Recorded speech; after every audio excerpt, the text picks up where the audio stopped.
lot of single people just happy the way they are. And they're not happy the way they are. It's just that their families kept pushing them candidates that they're not interested in.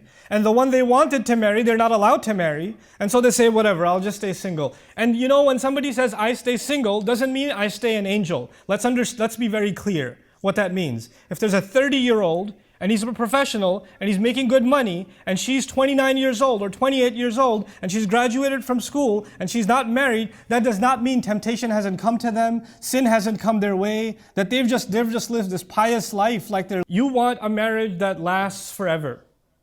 Like we want our boy to have the perfect girl. Good luck with that, by the way.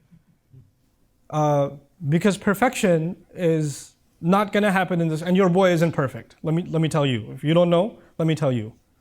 We're all human beings, and human beings have flaws, and sometimes things work, and sometimes things don't work.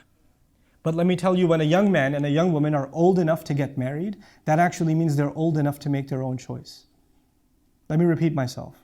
When they're old enough to get married, they're old enough to make their own choice. And maybe you don't like their choice. And your job and my job as parents is to advise them and say, I don't think this is a good choice. I think that you could do better.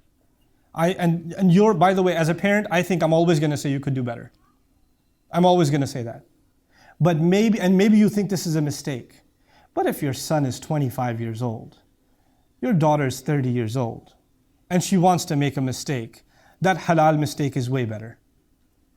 That halal mistake is way, and maybe things don't work out in 3 years. That's still better. That's still better.